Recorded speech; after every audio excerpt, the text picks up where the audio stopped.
京町屋を隠した京町屋と。おお、大きながおっさんが入るとちょっと狭いですね。あ、ほんまや。うん。この地域のこと好きやったんですね。あ、そうですそうです。ね、きっと。おはようございます。京都は上賀茂の上賀茂神社京都植物園、北浜駅、そういった最寄りの近くの、不動産になります。取って出しで先日挙げさせていただいた物件の内覧、本日はその内覧をさせていただきます。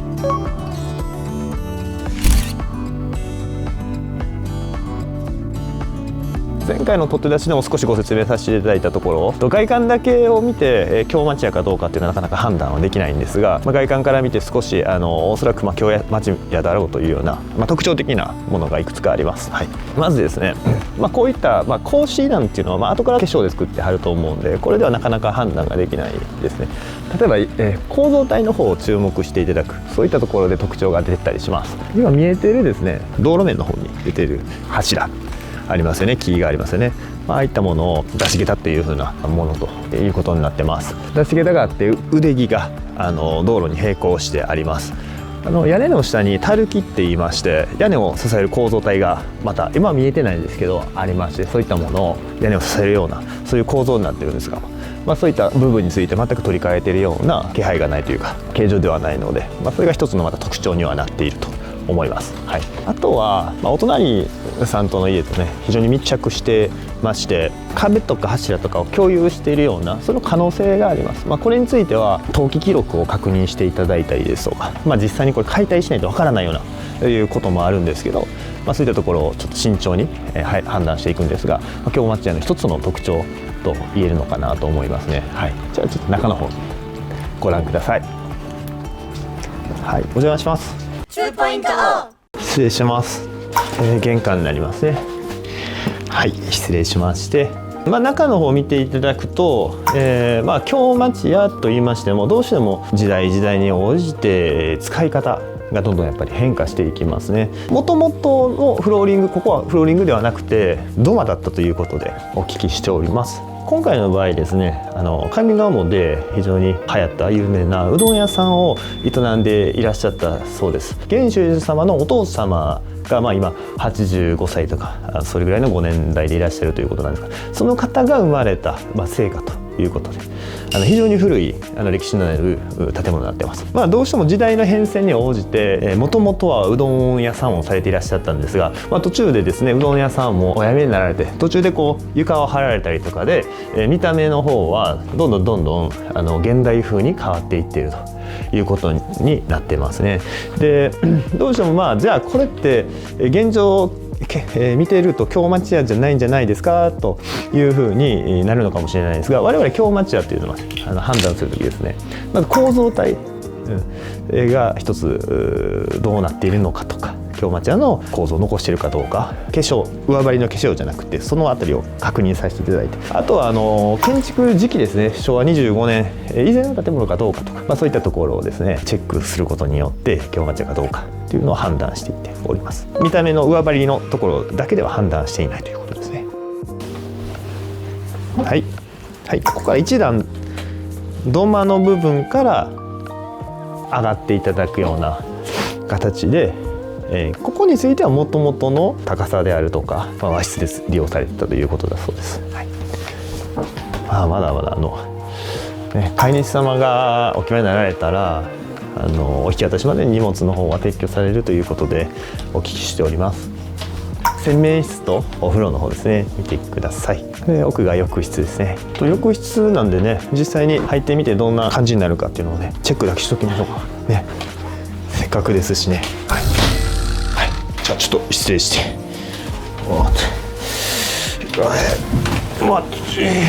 ちょっと私みたいなおっさんが入るとちょっと狭いですね。でもコンパクトな浴室になってますね。ありがとうございます。すいません、お付き合いいただいて。こちらがお手洗いですね。1階のね外回りもちょっと後でチェックをしていただきたい、ご確認いただきたいところがあります。はい。ちょっと2階の方からさっき見ていただいた方が多分そこの部分後々分かりやすいんじゃないかと思いますんで、順番に2階から参ります。2ポイント。はい。2階の廊下ですね。2階の廊下からこちらが道路面から行きますとだいぶ奥の、一番奥のお部屋になるんですけども、どうぞベランダですね。はい、ベランダになりますね。北側の道路になりますね。はい、はい、こちらについてはですね、ベランダの下の部分にこちらのお宅様のこう屋根が入り込んでいるような形になるんですね。これについては1階の方で後ほどご説明させていただいた方が非常に分かりやすいのかなとは思うんですけど、もともとがこの建物の方をこう所有を今回の所有者の方はされてて、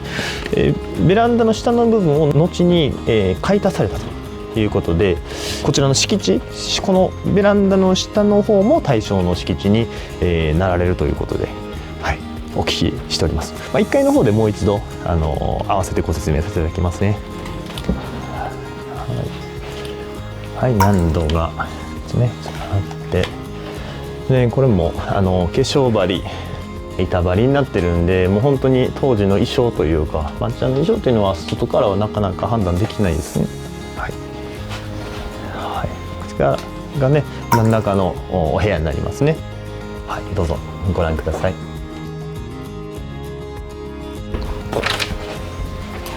はい、こちらが西側の道路に面している方のですね。はい、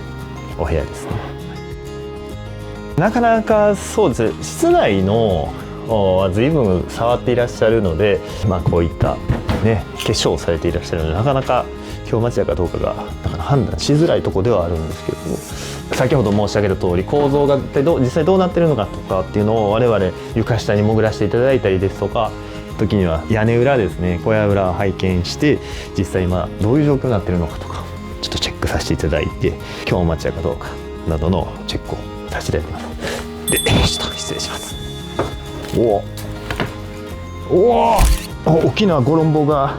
出てましてですね、大きな梁が交錯してまして、小屋裏を見るとですね、当時のその昭和25年以前のですね、そういうような構造体をしっかり残しているということが分かります。こういった実際のですね建築当時の状況を知る、どういうふうな構造になっているかっていうのはなかなか表面上は判断しづらいんですけど、そういうような形で京町屋かどうかとかをチェックしております。じゃあ、1階ですね、1階の外回り確認していただきながら、増築のところがどういう風な感じになっているのかというのをちょっと確認していただいて、2ポイント。では外の方ですね、増築部分のチェックも外から、上を見ていただいた後に見ていただくと比較的分かりやすいので、どうぞご覧ください。はい、はい、はい、こちらにもお手洗い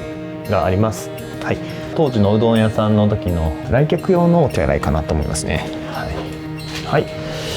ですね、こちらが先ほどご覧いただいた洗面室と浴室